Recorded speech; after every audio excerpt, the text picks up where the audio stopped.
Como la mayoría, probablemente asegures tu puerta al ir a dormir.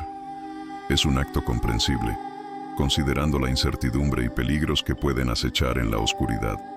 Recuerdo cuando aún tenía el coraje de observar la noche a través de mi ventana, pensando en nuestros ancestros refugiados en cuevas, inquietos por los sonidos que superaban el susurro del viento.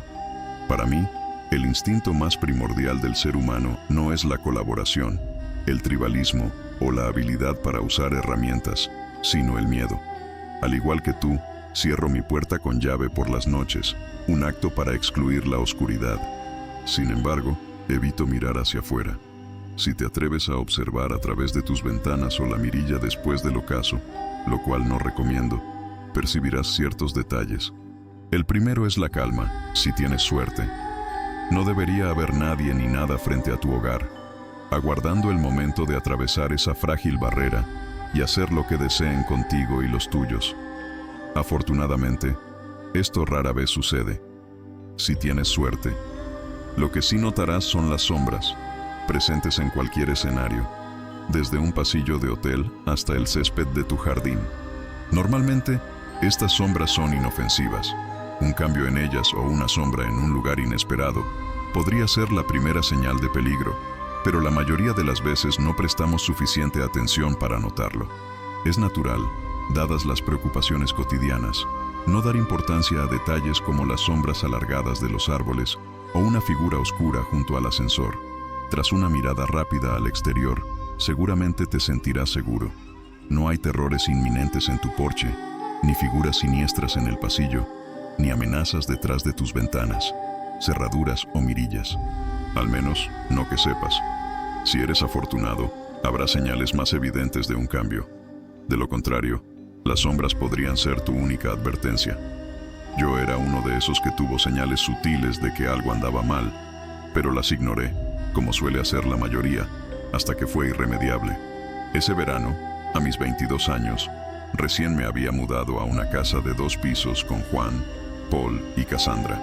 La casa, situada en una llanura aluvial cerca de las vías del tren, era sencilla y gris, pero tenía la ventaja de estar cerca de la universidad y el alquiler era asequible. Adaptarse a las manías de los nuevos compañeros de casa siempre lleva su tiempo. Paul dejaba tazas a medio usar por todos lados. Juan era un madrugador que comenzaba su día con música techno, y estoy seguro de que yo también tenía mis propias peculiaridades. Cassandra, por su parte, era extremadamente supersticiosa.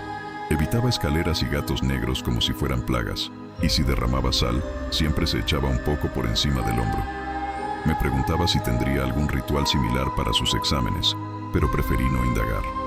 Una noche ventosa de finales de agosto, Juan tenía una cita y Paul estaba en un evento de su fraternidad, dejando a Cassie y a mí solos en casa. Ella estudiaba en la cocina, su pelo castaño rojizo y rizado cubriendo su rostro, mientras yo bajaba a buscar algo de comer. La casa, con su techo de hojalata, amplificaba el sonido del viento, haciéndolo parecer más fuerte de lo que era. Antes de irme a dormir, decidí echar un vistazo al exterior. ¿Qué haces? Preguntó Cassie dejando de escribir. Voy a echar un vistazo afuera antes de cerrar la puerta e irme a dormir. Haz una cosa o la otra, pero no ambas. Al principio no entendí su comentario. Luego, con la mano en la puerta, me invadió una sensación extraña. Probablemente, pensé, era solo otra de las ridículas supersticiones de Cassie. ¿Cuál es el problema con hacer ambas cosas? Cassie entonces compartió una creencia de su abuela. Según ella, existen entidades malignas en la oscuridad, esperando que alguien las mire para poder entrar. Tras un silencio, Cassie añadió: Sé que suena ridículo, pero por favor, hazlo por mí. Me pareció absurdo, pero al mismo tiempo sentí la necesidad de revisar mi coche, aparcado bajo un plátano semimuerto al otro lado de la calle. Supuse que Cassie no notaría si abría la puerta, y un rápido vistazo a través de la ventana larga mientras cerraba con llave no sería un problema, ¿cierto? Esa noche era peculiar. Los árboles se agitaban como en una danza siniestra, y las bolsas de plástico y periódicos volaban sobre el pavimento desigual. Las farolas, que usualmente emitían una luz reconfortante, ahora parpadeaban con un tono anaranjado inquietante, Pero, afortunadamente, mi coche estaba intacto. Sonreí, deseé buenas noches a Cassie y subí a mi habitación. Contrariamente, la advertencia de Cassie sobre no mirar al cerrar la puerta me incitó a buscar excusas para hacerlo. Necesitaba recoger un paquete, había dejado una bebida en el porche o no estaba seguro de si había apagado las luces exteriores. Estaba intentando entender qué había en ese ritual nocturno que tanto temía Cassie. Juan creía que la historia de la abuela era un invento y que Cassie había sufrido algún incidente mirando por la puerta. Paul, menos comprensivo, sugirió que Cassie tenía algún trastorno mental. No me importa lo loca que esté, siempre que pague su parte del alquiler a tiempo, dijo burlonamente una noche en la que Cassie no estaba. Con cada día que pasaba, Cassandra me parecía más sensata y menos desequilibrada. Cada vez que revisaba la puerta por entregas, sentía una presencia observándome desde las sombras bajo los árboles al otro lado de la calle. Notaba cómo las farolas disminuían su intensidad y cambiaban de color, y sus sombras se alargaban hacia mí como dedos esqueléticos. Una sensación de inquietud me recorría, aunque estaba convencido de que no había nadie allí. Solo veía aceras desiguales, hierba mojada por el rocío, casas en silencio y oscuridad, y esas sombras siniestras que parecían moverse de manera anormal. Llegué a un punto en el que no me atrevía a levantar la mirada del tapete de bienvenida al buscar paquetes, temeroso de lo que, o a quién, pudiera encontrar. Sabía que debía hablar con Cassie sobre mis experiencias, pero una parte de mí insistía en que era un miedo infundado. Otra parte, simplemente no quería aceptar que ella tenía razón. Entonces, cuando Cassie estaba de visita con una amiga y yo me encontraba solo en casa, la situación se intensificó. Al cerrar la puerta, un fuerte golpe resonó. Al abrir, encontré un pájaro muerto en la alfombra. Confundido y a punto de inspeccionar el pájaro, noté una figura en la esquina del porche. No podía determinar si era una persona, un monstruo o un truco de la luz. Era una masa oscura y alta, con algo que parecían alas de cuero o quizás una gabardina negra. Su piel parecía hinchada y cicatrizada, sus ojos redondos y aterradores, con una humanidad perturbadora. Grité y corrí hacia el interior, sin ser perseguido por esa mano monstruosa. El perro del vecino ladró. Una luz se encendió en la casa de enfrente, pero aparte de eso, la noche permaneció en silencio. No había rastro de lo que fuera que había visto afuera. Con manos temblorosas cerré la puerta con llave y subí a mi habitación sin atreverme a mirar de nuevo por la ventana. Apenas había entrado cuando un fuerte golpe sacudió la puerta principal, abriéndola violentamente. Escuché pasos pesados y un golpeteo en la pared, como buscando algo, quizás el interruptor. Congelado de miedo y sin poder respirar, escuché risas. Eran Juan y su novia Adriana, algo ebrios, intentando llegar a su habitación. Juan intentaba silenciar a Adriana, advirtiéndole que yo podría estar durmiendo, pero eso solo la hacía reír más fuerte. Aliviado me metí en la cama. A la mañana siguiente, mientras Juan nos preparaba el desayuno, no pude evitar sentir que algo había cambiado en él. Me observaba de reojo, como si tuviera algo importante que decirme. Aprovechando un momento en que Adriana se ausentó, se inclinó hacia mí y me preguntó en voz baja si conocía al hombre grande que había visto en nuestro porche la noche anterior. Más tarde, en mi habitación, noté huellas de manos grandes y grasosas en mi ventana.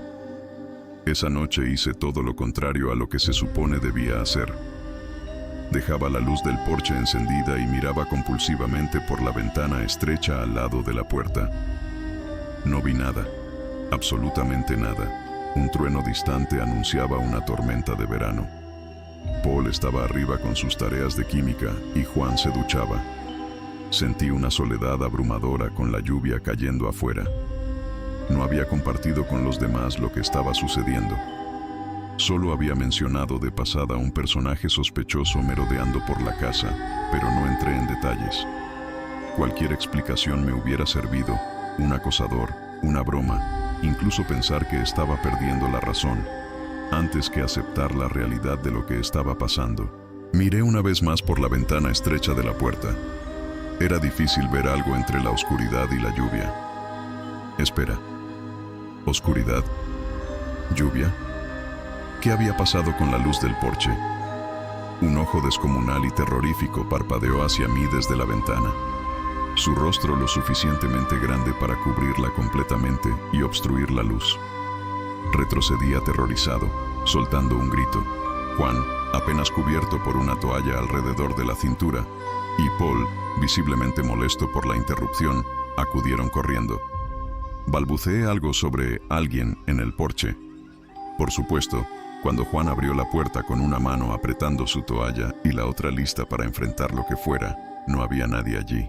Qué suerte la mía vivir con locos.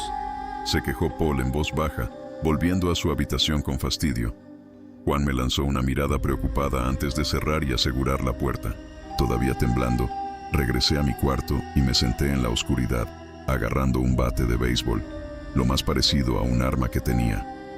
Pensé en comprar un arma, pero las verificaciones de antecedentes en mi estado tardan al menos 48 horas, y dudaba tener tanto tiempo. Y casi, ¿qué sabría ella? Ella había mencionado primero esa superstición. Quizás podría tener alguna pista sobre lo que estaba ocurriendo. Intenté llamarla un par de veces, pero no respondió.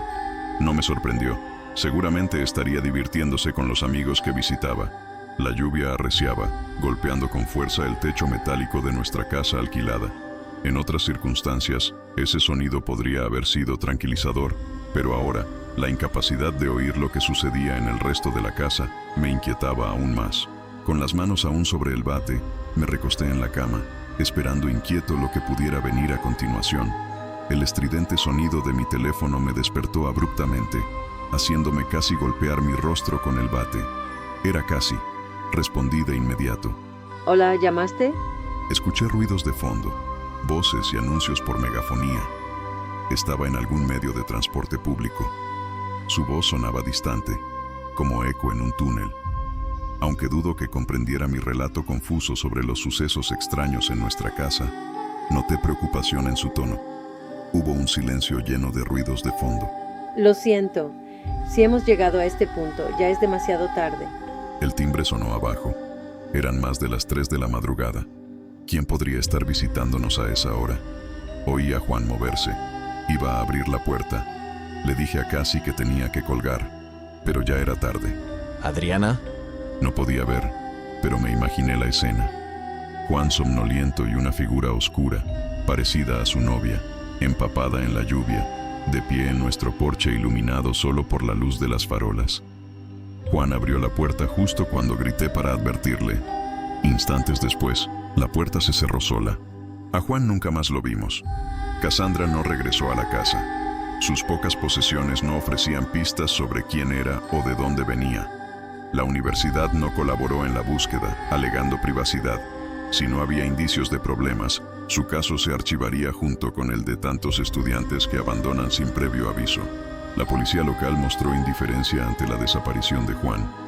Mientras fumaban en nuestro porche, bromeaban sobre que mi compañero de cuarto, estudiante de medicina, probablemente había sido deportado. Me mudé, priorizando mi seguridad sobre el contrato de arrendamiento. Me alojé en sofás hasta encontrar una habitación disponible. Paul continuó viviendo en el apartamento, quejándose de promesas rotas y locuras New Age. Con el tiempo, encontró nuevos compañeros de cuarto y, que yo sepa, ninguno de ellos miró por la ventana antes de cerrar la puerta. Desde aquellos eventos, he evitado mirar por la mirilla de mi puerta.